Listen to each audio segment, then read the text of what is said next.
এক গ্রামের জলাশয়ে হঠাৎ করেই উপস্থিত হয় এক জলপিশাচ। কিন্তু কে তাকে সেখানে আনলো এবং কেনই বা সে হঠাৎ করে সেই গ্রামে এলো?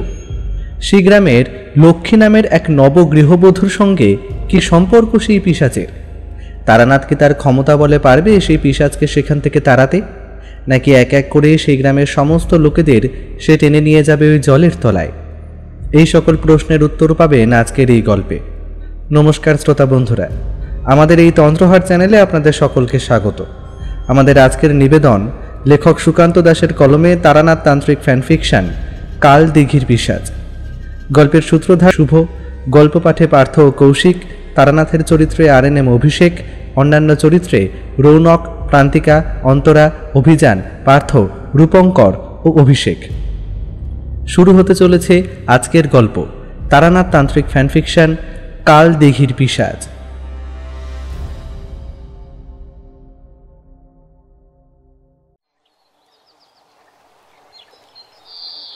নদীর ঘাটের কাছে বসে মাটির কলসিতে জল ভরে চলেছিল লক্ষ্মী।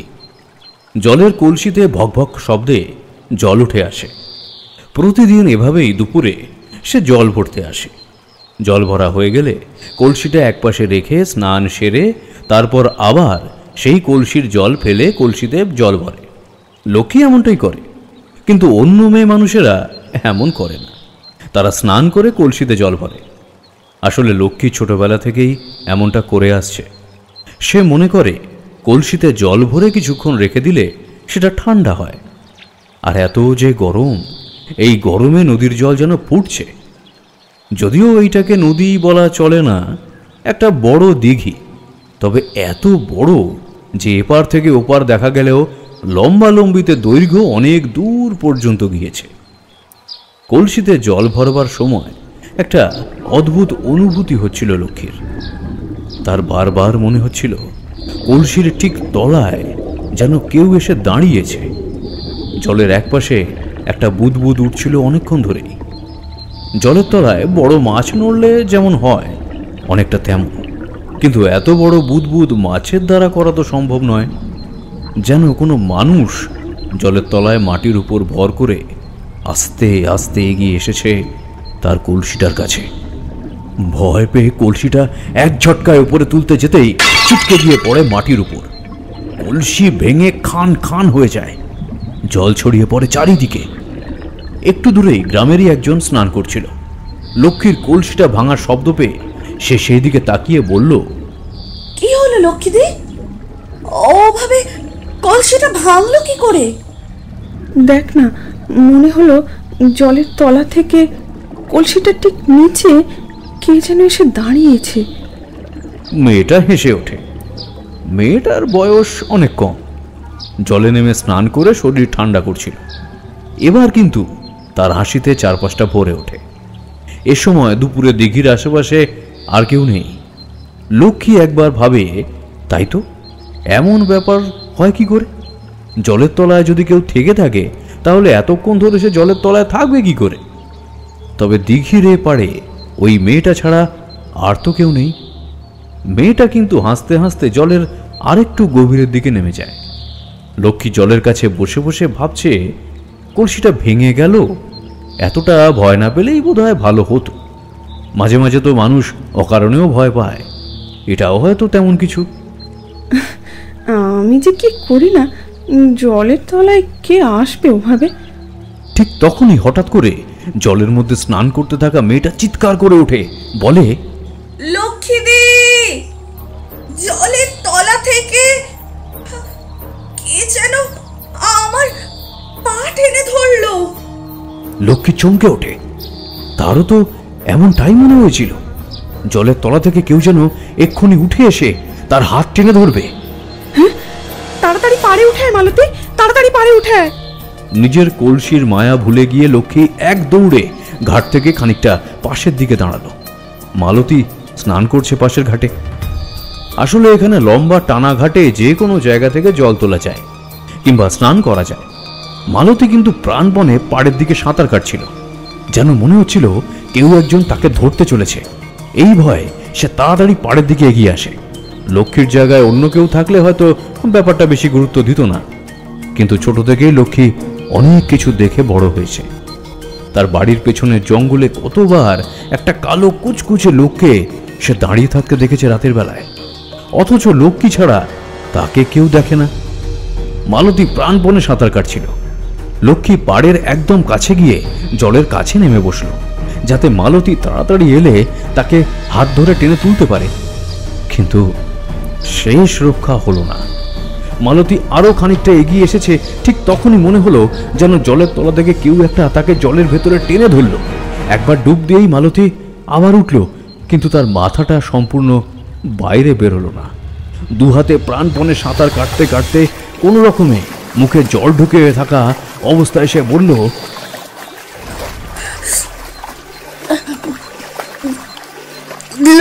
লক্ষ্মীদি, আমায় বাঁচাও। কে যেন আমার জলের তলা থেকে ট্রেনে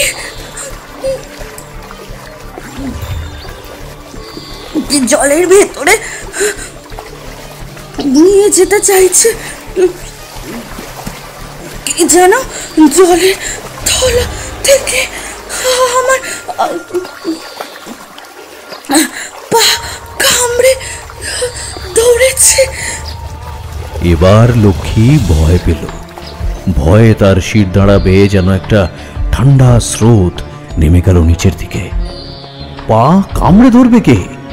এদিকে লক্ষ্মী চোখের সামনে মালতী নাকানি চোবানি খেতে খেতে তার দিকে এগিয়ে আসার চেষ্টা করছে, কিন্তু বারবার তার মাথাটা ডুবে যাচ্ছে। তার চুলের গোছায় শেষ প্রান্তটা জলের উপর ভাসছে বারবার। লক্ষ্মীর গায়ে কাঁটা দিল, তবুও সে জলের মধ্যে আরো খানিকটা নেমে গেল। এখন লক্ষ্মীর থেকে মালতীর দূরত্ব মাত্র 5 হাতের।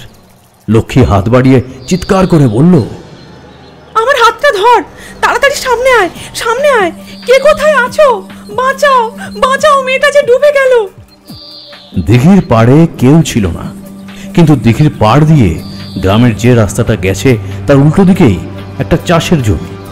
জমিতে চাষিরা নিজেদের কাজ করছিল।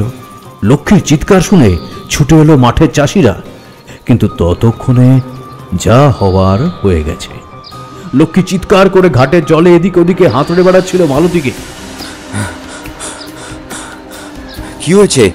তুই ওরকম করে চিৎকার করলি কেন? হারাধন কাকা, মালতী মালতী জলে ডুবে গেছে। জলের তলা থেকে কে যেন তার পায়ে কামড়ে ধরেছিল। লক্ষ্মীর কথায় হারাধন খুঁড়ো আর বাকিরা তৎপর হয়ে উঠল। জলের তলা থেকে কেউ পা কামড়ে ধরেছিল সে কথাটা ওরা বিশ্বাস না করলেও সঙ্গে সঙ্গে ঝাঁপ দিয়ে কয়েকজন জলে নামল। এদিকে ওদিকে উথালি পাথালি করে খুঁজতে লাগলো মালতীকে, কিন্তু এত বড় জায়গায় জলের তলায় কোথায় তলিয়ে গেছে কে জানে। কিন্তু এইমাত্র যদি তলিয়ে যায় তাহলে তো কাছাকাছি থাকবে। কিন্তু প্রায় ঘন্টাখানেক ধরে ওরা খুঁজেও কিছুতেই কিন্তু খুঁজে পেল না মালতীকে। লক্ষ্মীর কান্নায় ততক্ষণে আরো লোকজন জমা হয়েছে, এমনকি মালতীর বাড়ির লোকেরাও এসে পড়েছে। প্রায় বিকেল পর্যন্ত খোঁজাখুঁজি চলল, কিন্তু না, কিছুই মিলল না। অনেক রাতে হারিকেন জেলে গ্রামের জেলেরা বড় বড় জাল নিয়ে এসে ফেলল নদীতে। তারপর অনেক রাত্রের দিকে মালতীর মৃতদেহটা জালে উঠে এলো। সেই মৃতদেহ দেখে কিন্তু অনেকেই ভয় পেয়ে গেল। লক্ষ্মী সে দৃশ্য সহ্য করতে পারল না, জ্ঞান হারিয়ে ফেলল। মালতীর মৃতদেহের গোটা শরীরটা যেন কেউ খুবলে খুবলে মাংস তুলে নিয়েছে, আর তার একটা পায়ের পাতা থেকে বেশ খানিকটা পুপর পর্যন্ত একেবারে নেই। গ্রামের এই একটা মাত্র বড় দিঘি, বাকি একটা আছে, কিন্তু গরমে তার জল শুকিয়ে গিয়েছে। গ্রামের লোকেরা বড় বিপদে পড়ে গেল এই দিঘি নিয়ে। লক্ষ্মীর কথা কেউ বিশ্বাস করল না, শুধু লক্ষ্মী মনে মনে ভাবল, এমন কি আছে ওই দিঘির জলের নিচে যে হঠাৎ করে সেদিন দুপুরেই এভাবে উদয় হলো সে? আর সে মালতীকে টেনে নিয়ে গেল কেন? তাহলে কি সে লক্ষ্মীকে নিয়ে যেতে চেয়েছিল? তাকে নিয়ে যেতে না পেরে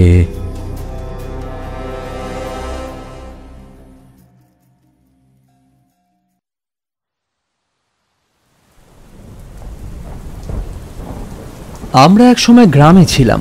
তখন সেই গ্রামে আমার বাল্যকালে একবার একটা অদ্ভুত দিঘির কথা শুনেছিলাম। তবে সেখানে কিছু দেখিনি, কিন্তু শুনতে পেতাম সেই দিঘির জলে কিছু একটা আছে। তবে নিজের চোখে তো দেখাই হয়নি। শুধু দুবার দুজন সেই দিঘির জলে ডুবে মারা গিয়েছিল। মৃত্যুটা স্বাভাবিক হতে পারে, তবে গ্রামের লোকেরা সেসব মানল না। আরে ওসব আবার হয় নাকি? দিঘির জলে কি থাকবে? যারা মারা গিয়েছিল তারা নিশ্চয়ই সাঁতার জানতো না।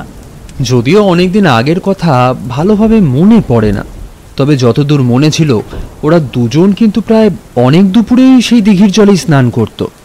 যখন তারা ডুবেছিল তখন গরমের সময়।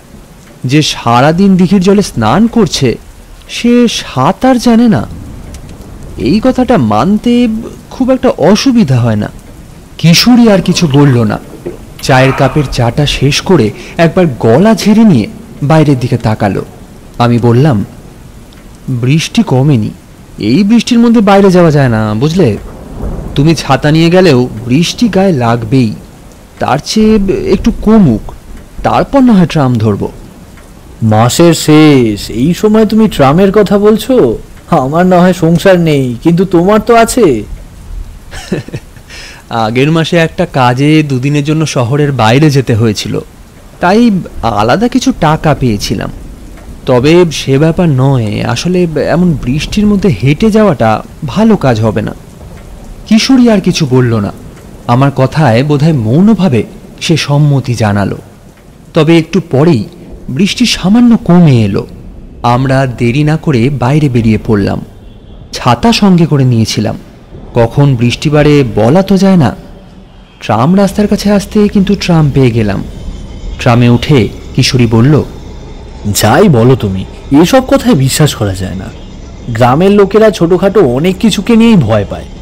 তাছাড়া প্রত্যেক গ্রামেই হয়তো পুকুরের জলে এমন কোনো গল্প শোনা যায়, কারণ গ্রামের দিকে বাচ্চা ছেলেরা সবসময় পুকুরে স্নান করে, আর তাতেই একটু আধটু।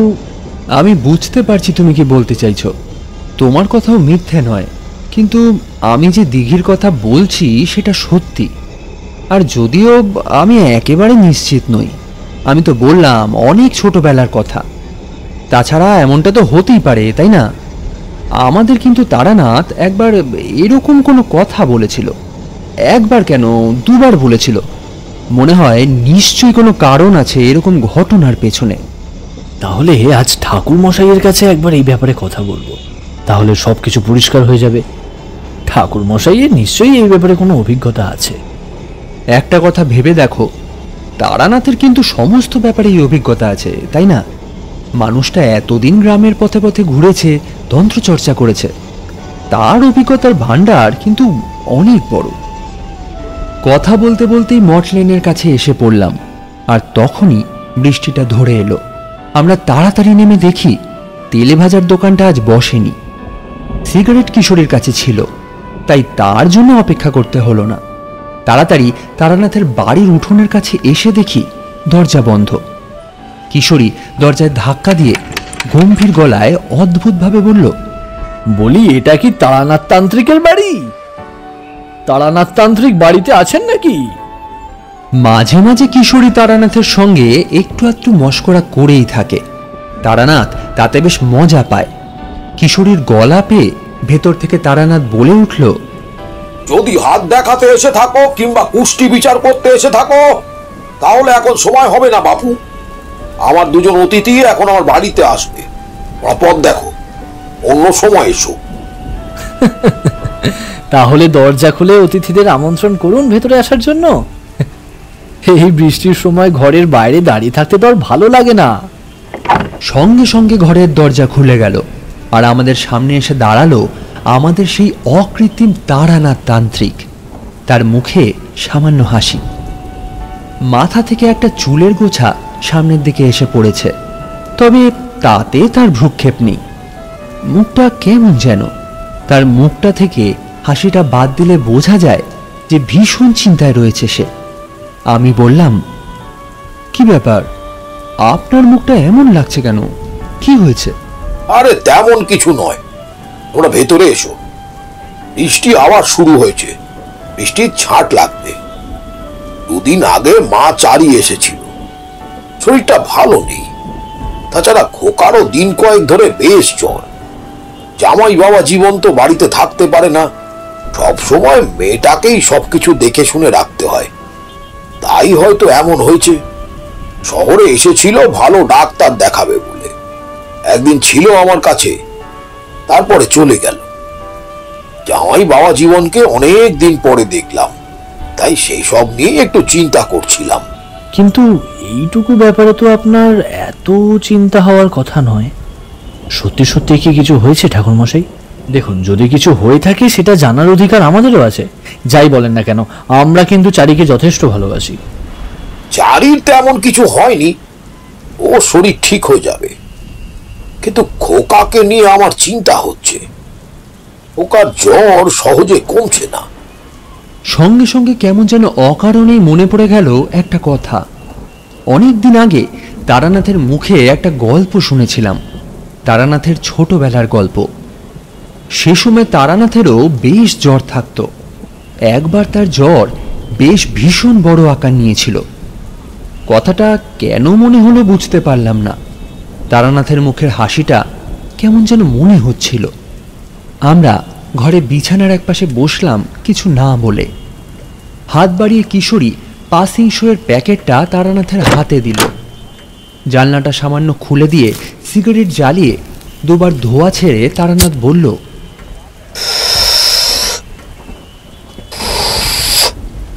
এই জ্বরের কথা শুনলে আমার বড় চিন্তা হয়, বুঝলে। আসলে এই জ্বর নিয়ে তো আমার অভিজ্ঞতা খুব একটা ভালো নয়। সেই যে ঠাকুরদার গল্প তো তোমাদের বলেছিলাম। ও কথা থাক, আপনিও তো চিন্তা করছেন কেন? নিশ্চয়ই কোনোভাবে ঠান্ডা লেগেছে, তাই জ্বর হয়েছে। এমনটা অনেক সময় হয়। আর ঠান্ডা লেগে জ্বর হলে সহজে সে জ্বর কমতে চায় না। আমরা তো অনেক দেখেছি। আপনি শুধু শুধু ওসব কথা ভাবছেন। হ্যাঁ ঠাকুরমশাই, ওসব কথা ভাববেন না।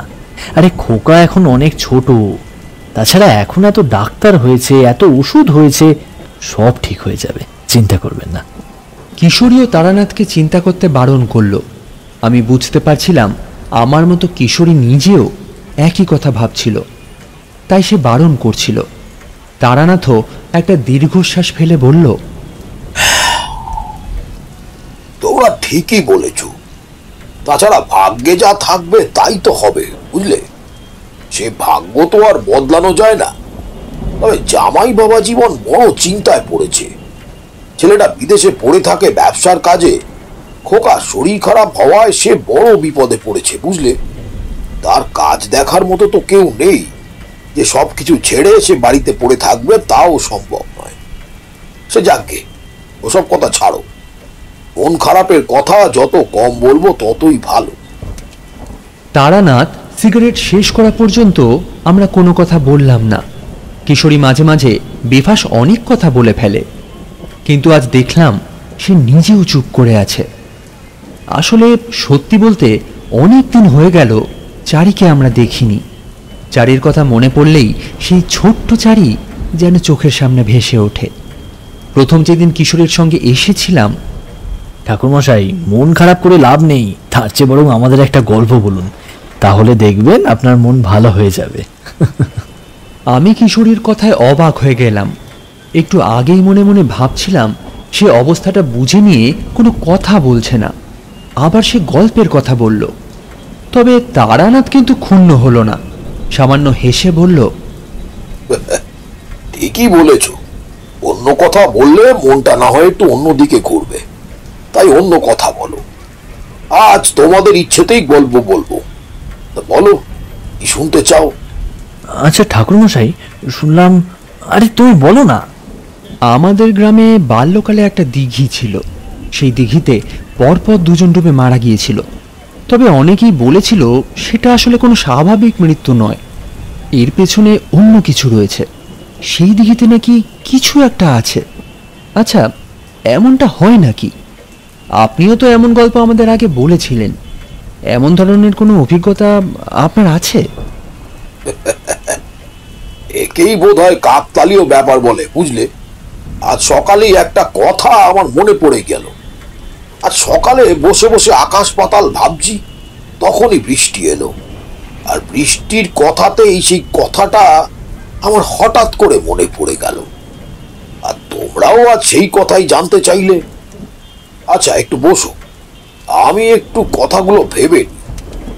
অনেক দিনের আগের কথা তো, ঠিক ভালোভাবে মনে পড়ে না। তারানাথ চুপ করে জানলা দিয়ে বাইরের দিকে তাকিয়ে রইল। বৃষ্টির বেগ বেড়েছিল। ঠান্ডা হওয়ার সঙ্গে ঝিরিঝিরি বৃষ্টি গায়ে এসে লাগছিল মাঝে মাঝে। একটু পরেই তারানাথ বলল, তখন আমার ভবঘুরো জীবনের প্রথম দিক। সদ্য মাতু পাগলির সঙ্গে আমার দেখা হয়েছে। মনের মধ্যে হাজারো চিন্তা। পথে বেরিয়ে পড়েছি, এদিক ওদিক ঘুরে বেড়াচ্ছি। তবে গুরু পাই কোথায়? গুরু তো লাগবে। গুরু না পেলে দীক্ষা নেব কি করে? তাছাড়া দীক্ষা না নিলে সাধনার কিছুই করা যাবে না। অনেক কিছুই জেনেছি, অনেক কিছুই বুঝতে পেরেছি, অথচ সেই সমস্ত কিছু হাতে না এসে পড়লেও আর কই। এই পৃথিবীতে তো অনেক হিরে মুক্ত ছড়িয়ে রয়েছে, যতক্ষণ না সেগুলো আমাদের হাতে এসে পড়ছে, যতক্ষণ না হাতে ধরে দেখব, ততক্ষণ কি আর বুঝতে পারবো যে কোনটা হিরে আর কোনটা কাঁচের টুকরো? তা এমন ভাবেই ঘুরে বেড়াতে বেড়াতে একদিন গিয়ে পৌঁছলাম পানপুর নামক একটি গ্রামে। সেই গ্রামে যখন গিয়ে পৌঁছেছি তখন দুপুরের সময়। তাছাড়া তখন বেশ গরম পড়েছে।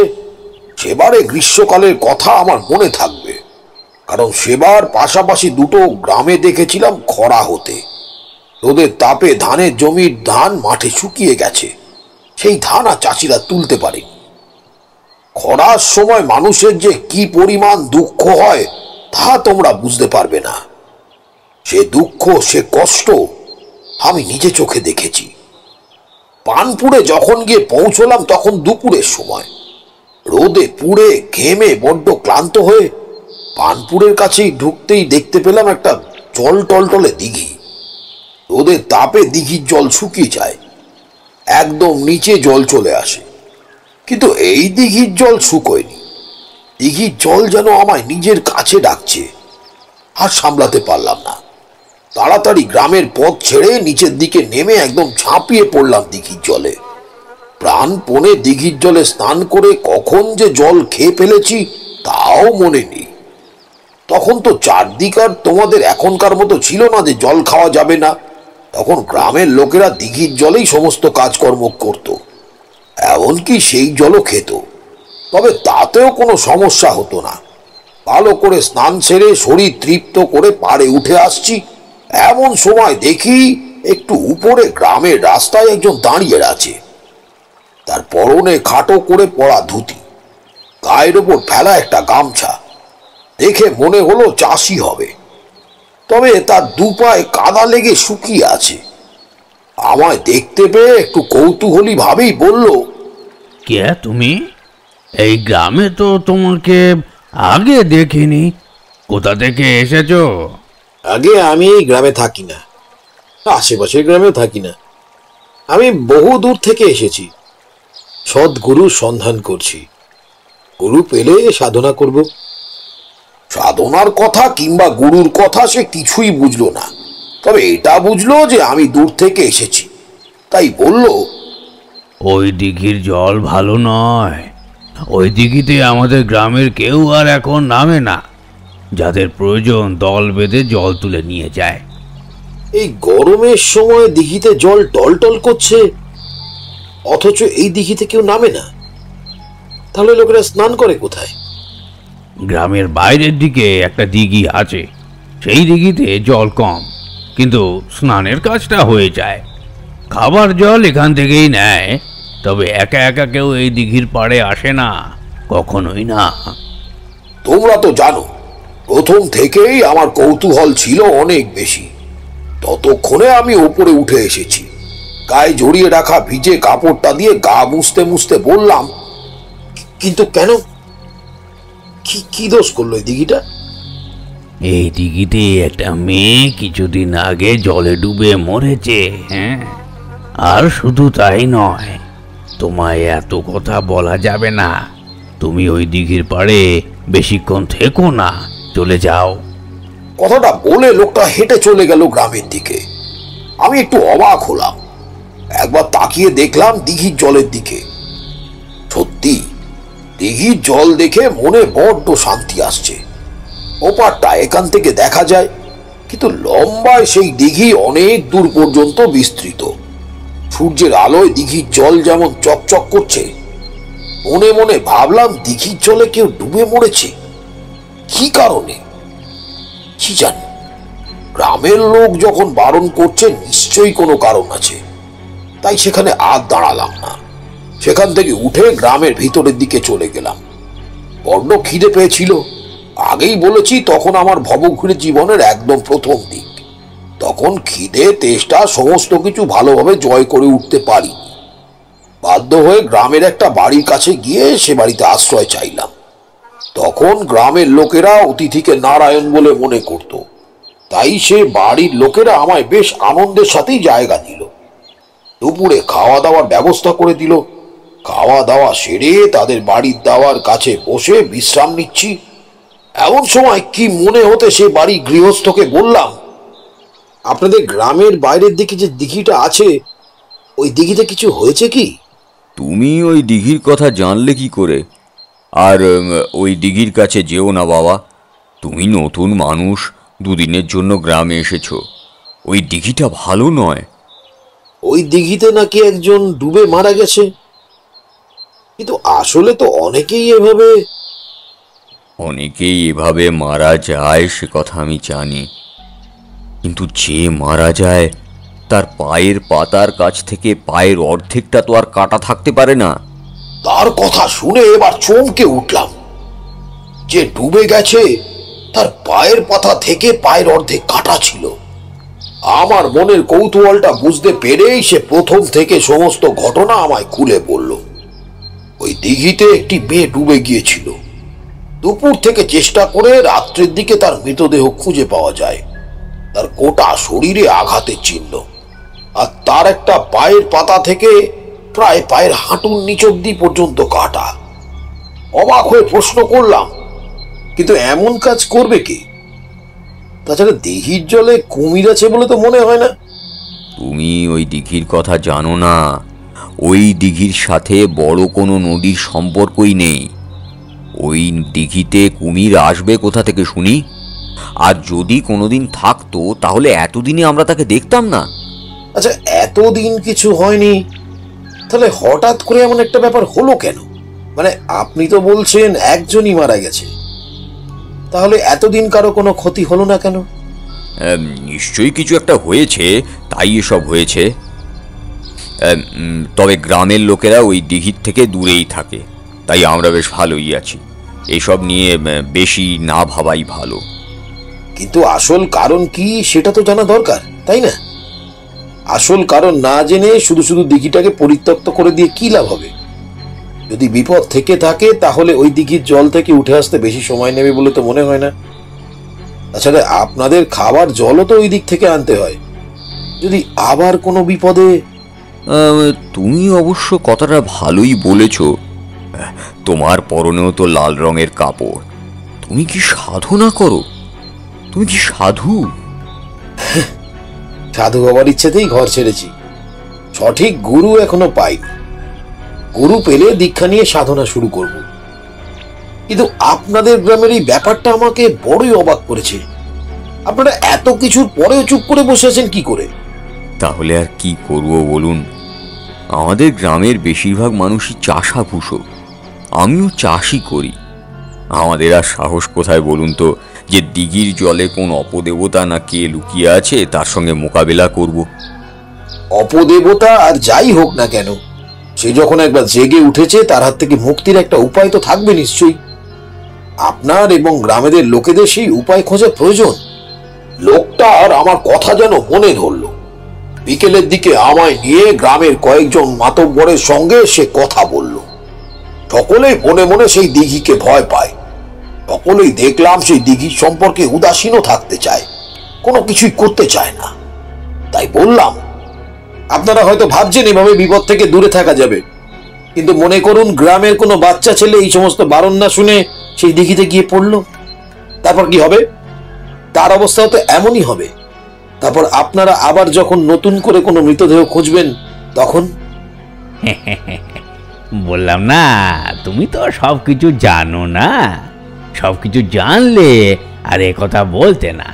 ওই দিঘির জলে তাকে অনেকেই দেখেছে। তাকে কে দেখেছে? আমাদের গ্রামে একটি মেয়ে তাকে দেখেছে। সেই প্রথম তাকে দেখতে পেয়েছিল বলে সে মনে করে। তাহলে আর কি, যে দেখেছিল তার কাছ থেকে সমস্ত কথা জানার চেষ্টা করুন। তারপর ওই দিঘির জলে কিংবা ওর আশেপাশে কোনো একটা শান্তি সস্তায়ন করে তারপর দিঘিতে যা আছে তা বিপদ কাটানোর চেষ্টা করতে হবে। গ্রামের কোনো পুরোহিত কিংবা ওঝাকে ডেকে এই কাজটা করা যেতে পারে। তোমার কথায় আমরা একটু আশার আলো দেখতে পাচ্ছি বাবা। তাহলে সেটাই করা যাক, কি বলো তোমরা? এবারে দেখলাম গ্রামের সবাই কিন্তু আমাদের কথায় রাজি হলো। আমি ঠিক করলাম সেই গ্রামে কয়েকদিন থাকবো। সেই গ্রামের দিঘিতে আসলে কোন অপদেবতা লুকিয়ে রয়েছে তা দেখে তারপরে এখান থেকে যাব। একটানা কথা বলে তারানাথ চুপ করতে কিশোরী বলে উঠল, ওই দিঘিতে সত্যি সত্যি আপনি কিছু দেখতে পেয়েছিলেন? শুধু আমি না, গ্রামের অনেকেই দেখতে পেয়েছিল। তবে যা দেখা গিয়েছিল তা অনেক পরে। তার আগে আমাদের অনেক কাজ করতে হয়েছিল, আর এই সমস্ত কিছুতে আরো একটি প্রাণ গিয়েছিল। কিন্তু গ্রামে একজনই মাত্র তাকে দেখেছিল, আর বাকিরা দেখতে পায়নি কেন? তোমাদের তো আগেও অনেকবার বলেছি, অদ্ভুত কিছু ক্ষমতা অনেক মানুষের মধ্যে থাকে। তারা নিজেরাও জানে না তাদের মধ্যে এমন ক্ষমতা রয়েছে। সেই গ্রামের একটি মেয়ের মধ্যে তেমন ক্ষমতা ছিল, লক্ষ্মী নামের একটি মেয়ে মানুষের মধ্যে। সে নিজেও জানতো না সে কথা। আসলে সেই প্রথমবার তাকে দেখেছিল এবং নিজের অজান্তে সে নিজেই তাকে আহ্বান করেছিল তার কাছে। সেই সমস্ত কথা আমি সেই গ্রামের লোকেদেরও বলিনি, তাহলে তারা লক্ষ্মীকেই ভুল ভাবত এবং তাতে লক্ষ্মীর ভবিষ্যৎ খুব একটা ভালো হতো না। তারপর কি হলো? ওঝাকে ডাকা হলো? পরের দিন সকালেই পাশের গ্রাম থেকে ওঝাকে ডেকে আনা হলো। ওঝা সমস্ত কিছু দেখে শুনে দিঘির জলের কাছে বেশ কিছুক্ষণ দাঁড়িয়ে থেকে চিন্তিত মুখে আমায় বলল, এই জলে কিছু একটা আছে। এই জল ভালো নয়। তোমাদের গ্রামের কেউ এই জলের মধ্যে নামেনি তো? এই জলে একজন মরেছে, তারপর থেকেই এই জলে আর কেউ নামে না। শুধু তাই নয়, এই দিঘির পাড়ে আমাদের গ্রামের কেউ একা একা আসে না। সেটাই ভালো। এই জলে এখন বিপদ আছে। কোনো এক অমাবস্যার রাতে এই জলে সে বাসা বেঁধেছে। এর আগে সে কখনো এখানে ছিল না, কিন্তু এখানে সে এলো কেন সেটাই বুঝতে পারছি না। আপনি কার আসার কথা বলছেন বলুন তো? মানে নদীর তলা থেকে যে এক কামড়ে পা কেটে নিয়েছে, কিন্তু সে কে? জলে এক পিশাচ আছে, তাকে সহজে দেখা যায় না। যে জল অনেক বছর ধরে মানুষ কিংবা কোনো শুভ শক্তির ছোঁয়া পায় না, যে স্থান মানুষের বসতি থেকে অনেক দূরে, সেই জলে এসে জন্ম নেয়। সে সেখানে এসে থাকে, কিন্তু কোনোভাবে কারোর পিছু পিছু সে এখানে এসেছে, না হলে তার এখানে এভাবে থাকার কথা তো নয়। পিশাচকে জেনে শুনে এখানে আনবে কেন? আর কেউ ওকে এখানে জাগিয়ে তুলেছে না? মানে আমি বলতে চাইছি, তন্ত্র মন্ত্রের কোনো ব্যাপার নেই তো এর মধ্যে? না, এই পিশাচ অনেক ভয়ানক। তন্ত্র মন্ত্র দিয়ে একে যেমন জাগিয়ে তোলা যায় না, তেমন একে আটকানো যায় না। বিশেষ কোনো মানুষের প্রতি আকৃষ্ট হয়ে সে আসে, কিন্তু জলের বাইরে সে কখনোই আসতে পারে না। সে জলের ভেতরেই থাকে। বিশেষ বিশেষ সময়ে এসে জলের ভেতরে থাকা কোনো মানুষের শরীর জলের তলায় সে টেনে নিয়ে যায়। আমার মনে হয় তেমন কিছু হয়েছে, কিন্তু কার দ্বারা সে এখানে এসেছে তা আমি বলতে পারবো না। কিন্তু এই বিপদ থেকে বাঁচার কোনো উপায় কি আপনি আমাদের বলে দিতে পারবেন না? এইভাবে তো আমাদের গ্রামের মানুষেরা ভয় ভয় আর থাকতে পারবে না। আমার যেটুকু জানা আছে আমি সেটুকু করতে পারি, তবে তাতেও কোনো লাভ হবে কিনা আমি জানি না। তবে আমি চেষ্টা করব। আজ সন্ধেবেলায় এই দিঘির ঘাটের কাছে আমি একটা পুজো করতে চাই। সেই পুজো করার পরেই সমস্ত কিছু বোঝা যাবে। তবে হ্যাঁ, যদি গ্রামের কেউ একে নিয়ে এসে থাকে নিজের অজ্ঞাতে, তাহলে কিন্তু এতে তার সামান্য বিপদ হতে পারে। তাতে আপত্তি নেই, কিন্তু কেউ যদি এখানে ওকে নিয়ে এসে থাকে তাহলে সেটাও জানা দরকার, তাহলে কিন্তু গ্রামের লোকেদের বিপদ হতে পারে। সব থেকে বড় বিপদ তারই হবে যে ওকে নিয়ে এসেছে। এই জল পিশাচ বড় অদ্ভুত। যার পিছে পিছে সে আসে তাকেই সে প্রথমে নিজের শিকার বানিয়ে নিতে চায়, তারপর অন্যকে। যত তাড়াতাড়ি সম্ভব একে এখান থেকে তাড়ানোর ব্যবস্থা করা দরকার। ওঝা সেদিন দুপুরটা দিঘির কাছাকাছি রইল। একটু সন্ধ্যা হতেই আমি হারাধন নামে সেই লোকটিকে এক পাশে নিয়ে এসে বললাম, আমার কিন্তু একটা অদ্ভুত সন্দেহ হচ্ছে। এই যে লক্ষ্মী নামে স্ত্রীলোকের কথা আপনি বলছিলেন, তার বাড়ি কোথায়? আমি যা ভাবছি তা কি তুমি ভাবছো? আমার মনে হয় এই সব কিছুর পিছনেই ওই লক্ষ্মী রয়েছে। তবে সে জেনে শুনে এই সমস্ত কাজ করতে পারে না। এটা আমিও জানি, তবে ওঝা তো বলল জেনে শুনে এমন কাজ করবে না কেউই। সে আকৃষ্ট হয়ে পিছু পিছু এখানে চলে আসতে পারে। কিন্তু যদি সেটাই হয় তাহলে সেই লক্ষ্মী নামে স্ত্রীলোকের তো বিপদ হতে পারে। আমার কথায় সে সম্মতি জানাতে আমরা দুজনে মিলে গেলাম লক্ষ্মীর বাড়িতে। তার বাড়িতে তার শাশুড়ি, তার স্বামী সকলেই রয়েছে। হারাধনের কথা শুনে সকলে ইতস্তত করলো, কিন্তু আসল কথা আর কিছুই বলল না।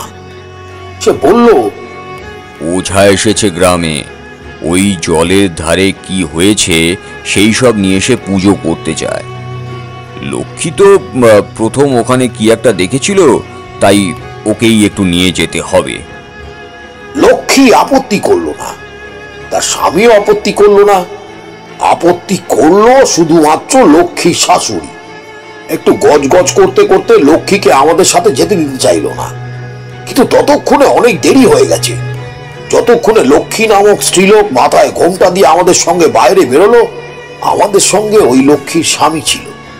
হারাধন লক্ষ্মীকে প্রশ্ন করলো, লক্ষ্মী, যেদিন তুই জলের ধারে কাউকে দেখেছিলি তার আগে কি তুই অন্য কোথাও গিয়েছিলি? এই কথায় লক্ষ্মী একটু অবাক হলো। পিছন থেকে লক্ষ্মীর স্বামী বলে উঠল, হ্যাঁ হারাধন খুড়ো, তার আগেই তো ওকে শ্বশুর বাড়িতে রেখে এসেছিলাম কয়েকদিনের জন্য। তারপর সেখান থেকে নিয়ে এলাম। কিন্তু কেন বলো তো?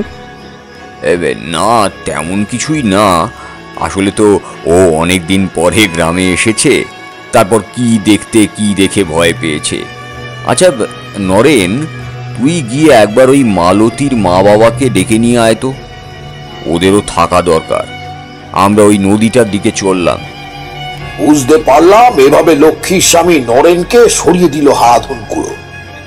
তারপর আবার লক্ষ্মীকে বলল, সত্যি করে বল লক্ষ্মী, যখন তুই গ্রামে গিয়েছিলি তখন সেখানে কি কিছু হয়েছিল? তোর গ্রামের বাড়ির আশেপাশে কোনো পুরনো পচা ডোবা আছে? হ্যাঁ হারাধন খুড়ো, আমার বাড়ির পেছনে একটা ফাঁকা মাঠ আছে। ওই মাঠের শেষে একটা পুরনো পচা ডোবা আছে, সেখানে কেউ যায় না। সেই পুরনো ডোবা থেকেই তুমি ওই পিশাচকে টেনে এনেছো, আর তার জন্যই এত কিছু হচ্ছে। হ্যাঁ, কিন্তু কিন্তু আমি তো কিছু করিনি। হ্যাঁ, আপনি বিশ্বাস করুন, আমি কিছু করিনি। হারাধন খুড়ো, তুমি তো জানো, বলো। শান্ত হ, শান্ত হ। আমি জানি তুই কিছু করিসনি, কিন্তু যা হয়েছে তা তোর অজ্ঞাতেই হয়েছে, কিন্তু তোর দ্বারাই হয়েছে। মা, তুই সেই পিশাচকে নিজের অজ্ঞাতে এখানে নিয়ে এসেছিস।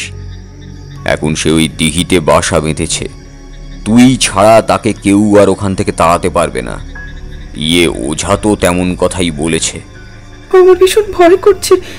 সেদিন জল তুলতে গিয়ে আমার মনে হয়েছিল জলের তলা থেকে কেউ আমায় দেখছে, আর আমায় বড় ভয় করছে খুড়ো। যদি মালতীর মতো আমারও। তোমার কিচ্ছু হবে না, ওঝা রয়েছে, তাছাড়া এত লোকজন রয়েছে, আমরা রয়েছি, তোমার কোনো বিপদ নেই। ও ঠিকই বলেছে, তোর কোনো বিপদ নেই। ওর বয়সটা কম হলেও সাহস আছে, মাথায় বুদ্ধি আছে। তাছাড়া ও সাধনা করতে বেরিয়েছে, ও অনেক কিছুই জানে। তুই চিন্তা করিস না, চল নদীর ঘাটের কাছে চল, তারপর ওঝার সঙ্গে কথাটা বলে দেখি। আমরা দিঘির পাড়ে গিয়ে দেখি একটা গাছের তলায় ওঝা চুপ করে বসে অপেক্ষা করছে। ওঝার কাছে গিয়ে সমস্ত কথা বলতে সে মুখ তুলে তাকিয়ে দেখলো লক্ষ্মীর দিকে। লক্ষ্মী ঘোমটা দিয়ে দাঁড়িয়ে রইল। একটু পরে ওঝা বলল, যদি সেটাই হয় তাহলে পুজোর সময় ওকে জলের কাছে রাখতে হবে, তাহলে সে উঠে আসবে আর তারপরেই। কিন্তু যদি আমার কোনো বিপদ হয়ে যায়, যদি আমায় টেনে নিয়ে যায় জলের মধ্যে মালতীর মতো? টেনে নিয়ে যেতে পারবে না, সে তাকে স্পর্শই করতে পারবে না, তার ব্যবস্থা আমি করব। তবে হ্যাঁ, একটা কথা, যখন সে তার দিকে আসবে তখন যেন অন্য কেউ তাদের মাঝখানে না থাকে, তাহলে কিন্তু বিপদ হবে। সমস্ত কথা ওঝা আমাদের বুঝিয়ে দিল। এর ফাঁকে হারাধন খুঁড়ে একবার বলে রাখলো, লক্ষ্মী যে এ সমস্ত কিছুর পেছনে রয়েছে সে কথা কাউকে বলার প্রয়োজন নেই। সবাইকে বলা হবে লক্ষ্মী তাকে প্রথম দেখেছিল, তাই লক্ষ্মী তাকে তাড়াতে পারবে। এই কথা শুনে লক্ষ্মীর ভয় পাওয়া মুখে একটা হাসি ফুটে উঠল। আমি বুঝতে পারলাম হারাধন খুঁড়ো বুঝতে পেরেছে, গ্রামে যদি লক্ষ্মীর ব্যাপারে এমন কথা ছড়িয়ে পড়ে তাহলে লক্ষ্মীর এই গ্রামে থাকা মুশকিল হয়ে পড়বে। সময় মতো সমস্ত ব্যবস্থা করে ওঝা পুজোর আয়োজন করলো। তারানাথ আবার চুপ করল। বাইরের বৃষ্টিটা তখন বেড়ে উঠেছে। তারানাথ উঠে গিয়ে জানলার পাল্লাটা আর একটু ছোট করে দিল, তারপর আবার এসে বসলো বিছানার এক পাশে। আমি বললাম, সেই জল পিশাচ যে আশ্রয় নিয়েছিল তাকে তাড়ানো গিয়েছিল,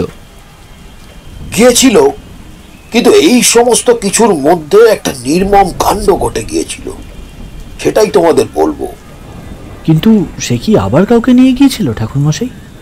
মানে ওই জলে তো সবার নামা বারণ ছিল, তাহলে কি ওই লক্ষ্মী নামের মেয়েটিকেই? সেই ঘটনার কথাই বলছি, আর একটু বাকি আছে, একটু ধৈর্য ধরো, তাহলেই সব বুঝতে পারবে। তারপরে শোনো। সন্ধেবেলা ওই দিঘির ঘাটের কাছেই পুজোর আয়োজন হলো। এবার জায়গাটার কথা একটু বলে রাখি। গ্রামে যে রাস্তাটা চলে গিয়েছে সেই রাস্তা থেকে একটা ঢালু জমি নিচে নেমে এসেছে, তারপরে খানিকটা সমতল জায়গা, তারপর শুরু হয়েছে সেই দিঘি। দিঘির যে লম্বা জায়গা রয়েছে সেই দিঘির এই ঘাট হলো একটা শেষ প্রান্ত, অর্থাৎ এই ঘাট থেকে একটু হেঁটে গেলে দিঘির ওপারে যাওয়া যায়, আবার নিচের দিকে হেঁটে এলে এপারে আসা যায়। কিন্তু সোজাসুজি তাকিয়ে বহু দূরে লম্বা দিঘি চলে যেতে দেখা যায়। সেই স্থানে পুজোর আয়োজন করেছিল ওঝা। সে নিজের মতো যজ্ঞের বেদি বানিয়ে পুজো করছিল। আমি বুঝতে পারলাম সে কোনো ওঝা নয়, সে কোনো এক তান্ত্রিক। আসলে তান্ত্রিকের তন্ত্রমন্ত্রের সঙ্গে ওঝার তন্ত্রমন্ত্রের পার্থক্য রয়েছে সামান্য। ওঝা কিছু প্রক্রিয়া জানে যেগুলো পিশাচ তাড়ানোর জন্য কাজে লাগে, কিন্তু তান্ত্রিক সে সমস্ত প্রক্রিয়া জানে, তার সঙ্গে বিভিন্ন সাধনায় সিদ্ধহস্ত হয়। তবে আগেই বলেছি, তখন আমার কাছে মাতু পাগলির আশীর্বাদ ছাড়া আর কিছুই নেই। ওঝার কাজ দেখতে লাগলাম আমি। আরাধন নামের সেই লোকটি লক্ষ্মী স্বামী আর আমিও দুজনকে নিয়ে সমতলে এসেছিলাম, বাকিরা ছিল ওপরে। লণ্ঠন নিয়ে ওপারে গ্রামের অনেকেই অপেক্ষা করছিল রুদ্ধশ্বাসে। বেশ কিছুক্ষণ ওঝা পুজো শেষ করে লক্ষ্মীর উদ্দেশ্যে বলল, এই পাত্রে একটি বিশেষ জিনিস রয়েছে, ওটি ওই জলের কাছে নিয়ে গিয়ে দিঘির জলের কাছে রেখে 3 বার মনে মনে একটি মন্ত্র উচ্চারণ করতে হবে তোমায়। তারপরে ওটা বিসর্জন দিতে হবে জলে, কিন্তু জলে ফেলে দেওয়ার সঙ্গে সঙ্গে সেখান থেকে চলে আসা যাবে না। হয়তো তুমি ভয় পাবে, কিন্তু সেখান থেকে সরে আসা যাবে না। আমায় বিশ্বাস করো, সে তোমার কোনো ক্ষতি করতে পারবে না, সে তোমায় স্পর্শ করতে পারবে না। সে কি, আমার বউ কি কেন? যদি ওর কোনো ক্ষতি হয়ে যায়? না না, তোমায় ওসব করতে হবে না লক্ষ্মী। আমায় করতে দাও। আমার চোখের সামনে মালতী মরেছে, আমি কিচ্ছু করতে পারিনি। আমার হাতটা যদি সেদিন ও ধরতে পারতো তাহলে ওকে আমি মরতে দিতাম না। আমি করতে দাও। আরে তুমি বুঝতে পারছো না, তোমার যদি কোনো ক্ষতি হয়ে যায় তখন কি হবে? তাছাড়া মা প্রথম থেকে বারণ করেছিল, আমার তখনই শোনা উচিত ছিল। এইসব কিচ্ছু করতে হবে না, চলো। দেখ নরেন, তোর বউই একমাত্র পারে আমাদের গোটা গ্রামকে এই বিপদ থেকে বাঁচাতে। সেই প্রথম ওই প্রেতকে দেখেছিল, তাই তার হাতেই সে এখান থেকে যাবে। আর ওই ওঝা তো বলেছে ওর কোনো ক্ষতি হবে না। যদি কোনো ক্ষতি হয়ে যায়? যদি কোনো ক্ষতি হয়ে যায় তার দায় আমার। তখন না হয় তোমার যা ইচ্ছা তাই করো, কিন্তু এই সময় নষ্ট হতে দিও না। এই সময় কিন্তু আর ফিরবে না। অনিচ্ছা সত্ত্বেও নরেন রাগী মুখে একবার ওঝার দিকে একবার লক্ষ্মীর দিকে তাকিয়ে আর কিছু বলল না। লক্ষ্মী এগিয়ে গেল। আমরা রুদ্ধশ্বাসে অপেক্ষা করছি। চারপাশটা অন্ধকার হয়ে এসেছে। উপরের দিকে হ্যারিকেনের আলো আছে, আমাদের সামনে শুধু জ্বলতে থাকা যজ্ঞের আগুন। লক্ষ্মী এগিয়ে গেল দিঘির জলের কাছে। দিঘির জলের কাছে একটা মাটির ঘড়া নামিয়ে তার মধ্যে কি একটা যেন জলের কাছে ধরে বিড়বিড় করে ওঝার বলে দেওয়া মন্ত্রটা 3 বার উচ্চারণ করলো লক্ষ্মী। তারপর সেই ঘড়াটা জলের মধ্যে ঢেলে দিয়েছে। অমনি জলের মধ্যে একটা মস্ত আলোড়ন উঠলো, তার সঙ্গে একটা অদ্ভুত গর্জন শুনতে পেলাম আমরা। মুহূর্তের মধ্যে ওঝার সামনে জ্বলতে থাকা যজ্ঞের আগুনে দেখতে পেলাম জলের একদম কাছে কে যেন এসে পড়েছে। ওঝা বলে দিয়েছিল লক্ষ্মীকে সঙ্গে সঙ্গে সেখান থেকে যেতে না। আরো একটা কি যেন লক্ষ্মীকে ওঝা বলে দিয়েছিল, তবে সেটা আমরা শুনিনি। লক্ষ্মী ঠায় দাঁড়িয়ে রইল সেখানে। স্পষ্ট বুঝতে পারছি সে ভয়ে ঠক ঠক করে কাঁপছে, আর জলের ভেতর দিয়ে কালো মতো কি একটা যেন তার পায়ের দিকে এগিয়ে আসছে। আর একটু কাছে আসতে দেখতে পেলাম একটা হাত, একটা অদ্ভুত ভয়ঙ্কর হাত। কালো কুচকুচে সেই হাতটা, আর সেই হাতে লম্বা লম্বা কয়েকটা নখ। এত বড় হাত কোনো মানুষের কেন? আমাদের পৃথিবীর বুকে দেখা কোনো প্রাণীর হতে পারে না। লক্ষ্মী নিচে সামান্য ঝুঁকে পড়ল। সে কিছু একটা করবে। আমরা অবাক হয়ে দেখতে লাগলাম। এর মধ্যে নরেন ছুটে গেল সামনের দিকে, চিৎকার করে বলল, লক্ষ্মী সরে এসো ওখান থেকে, ও তোমায় টেনে নিয়ে যাবে। কথাটা বলতে বলতে নরেন একদম লক্ষ্মীর কাছে গিয়ে পড়েছে। ওঝা লক্ষ্মী একসঙ্গে চিৎকার করে উঠল, কিন্তু তার আগেই নরেন ছুটে সামনে যেতে গিয়ে পা পিছলে গিয়ে পড়লো জলে। সঙ্গে সঙ্গে সেই হাতটা একটা হ্যাঁচকা টানে তাকে জলের ভেতর ডুবিয়ে নিল। মুহূর্তের মধ্যে ব্যাপারটা ঘটে গেল। সকলে হই হই হই করে উঠল, কিন্তু ততক্ষণে আর কিছুই করার নেই। ওঝা শক্ত গলায় বলে উঠল, আগেই বলেছিলাম ওর সামনে কেউ যেন না আসে, তাহলে বিপদ হবে। তুমি তোমার কাজ ভুলে যেও না, তাড়াতাড়ি। লক্ষ্মী কিন্তু জলের ধারে দাঁড়িয়ে বিড়বিড় করে কি যেন বলতে লাগলো, আর মাঝে মাঝে নিজের ডান হাতের মাঝের আঙুলটা দিয়ে জল ছিটিয়ে দিতে লাগলো। একটু পরেই জলের মধ্যে তোলপাটটা বন্ধ হয়ে গেল। নরেন যে কোথায় গেল তা কেউ বুঝতে পারলো না। আবার সেই কালো হাত উঠে এসেছে। লক্ষ্মী জলের কাছে দাঁড়িয়ে একইভাবে কিছু একটা মন্ত্র বিড়বিড় করে চলেছে। এই কালো হাতটা জলের একদম কাছে এসে পড়তে লক্ষ্মী এবার একটা অদ্ভুত কাজ করলো। তার বাঁ হাতটা এতক্ষণ পিছনে ছিল, সেই বাঁ হাতে কিছু একটা ধরা ছিল। হাতটা একদম কাছে এসে লক্ষ্মীর হাতটা ধরতে যাবে, ঠিক তখনই বাঁ হাতে থাকা গুঁড়ো মতো কি একটা জিনিস সে ছড়িয়ে দিল কালো হাতের ওপর, আর সঙ্গে সঙ্গে সেটা বিদ্যুতের মতো ছিটকে গেল এক পাশে। আর সেই সময় মুহূর্তের জন্য আমরা দেখতে পেয়েছিলাম দুটো কালো কুচকুচে হাত, আর তার সঙ্গে একটা মাথা ও শরীরের খানিকটা অংশ। মুহূর্তের জন্য জলের উপর ঝাঁপ দিয়ে উঠে আবার জলের তলায় কোথায় যেন মিলিয়ে গেল। তারপর বহু দূরে যেন কি একটা গর্জন করতে করতে চলে যেতে লাগলো। লক্ষ্মী কাঁদতে কাঁদতে জলের কাছেই বসে পড়ল। ওঝা বলল, ও আর আসবে না। তোমাদের এই গ্রামে যে বিপদ ছিল সেই বিপদ চলে গেছে, আর এই জলে তোমাদের কোনো ক্ষতি হবে না। সে এক অদ্ভুত অবস্থা। যুদ্ধ জয় হয়েছে, অথচ আমরা কেউ সেভাবে জয়ের উল্লাস দেখতে পাচ্ছি না। গ্রামের লোক থমথমে হয়ে দাঁড়িয়ে পড়েছে। আরাধনখুড়োর মুখটা কেমন যেন হয়ে গেছে। লক্ষ্মী অঝরে কেঁদে চলেছে। হারাধন খুঁড়ো আস্তে আস্তে গিয়ে লক্ষ্মীকে তুলে আনলো জলের কাছ থেকে। তার মানে লক্ষ্মীর স্বামী নরেনের প্রাণ গিয়েছিল, তাকে খুঁজে পাওয়া গেছিল? সে রাতে আর কিছু করতে ওঝা বারণ করেছিল। পরদিন সকালে দিঘিতে জাল ফেলে তার মৃতদেহ পাওয়া গিয়েছিল। তবে এবার আর তার পা কাটা ছিল না, তার গোটা শরীরে ক্ষত ছিল, তার একটা চোখ যেন কি উপড়ে নিয়েছিল। এরপর আমি 2 দিন সেই বয়স্ক লোকটি অর্থাৎ হারাধনের বাড়িতেই ছিলাম, কিন্তু তেমন কিছুই আর শুনতে পাইনি। তারপর গ্রাম ছেড়ে চলে এসেছিলাম। তার মানে পরিত্যক্ত দিঘিতে কিংবা যে দিঘি ব্যবহার করা হয় না তাতেও এমন কিছু থাকতে পারে? আরো অনেক কিছুই থাকতে পারে। শিকল বুড়ির নাম শুনেছ কখনো? আমি মনে হয় শুনেছি, কিন্তু সে কেমন বলুন তো? তারানাথ উঠে গিয়ে জানলা খুলে দিল। বাইরে বৃষ্টিটা কমে এসেছে। সে বলল, আজ আর বলতে ইচ্ছা করছে না। বৃষ্টি কমেছে, তোমরাও বাড়ির পথ ধরো, বুঝলে? অন্য একদিন না হয় বলবো, সে কিন্তু অনেক বড় গল্প। আমরা দেরি করলাম না, হাঁটতে হাঁটতে রাস্তায় নেমে এলাম।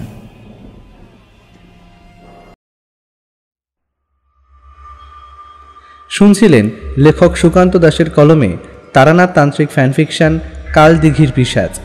সম্পাদনা, ডিরেকশন এবং ভিডিওর ভিজুয়াল এফেক্টসে দেবলীনা। পরিচালনা ও বিশেষ সহযোগিতায় প্রায়ণ গোস্বামী। শব্দ পরিকল্পনা, মিশ্রণ এবং আবহ সৃষ্টিতে 62 FPS স্টুডিও। পোস্টার ডিজাইনে কভারম্যান অভিব্রত। কেমন লাগলো আজকের গল্পটি? ভালো লাগলে অবশ্যই আমাদের সাবস্ক্রাইব করে আমাদের সাথে থাকুন এবং লাইক ও কমেন্টের মাধ্যমে আপনার মতামত জানান। এরকম গল্প যদি আরও শুনতে চান তাহলে প্লিজ আমাদের কমেন্টের মাধ্যমে জানান। দেখা হবে নতুন কোনো গল্পে। ততক্ষণের জন্য শুভরাত্রি। ভালো থাকবেন এবং সকলকে ভালো রাখবেন।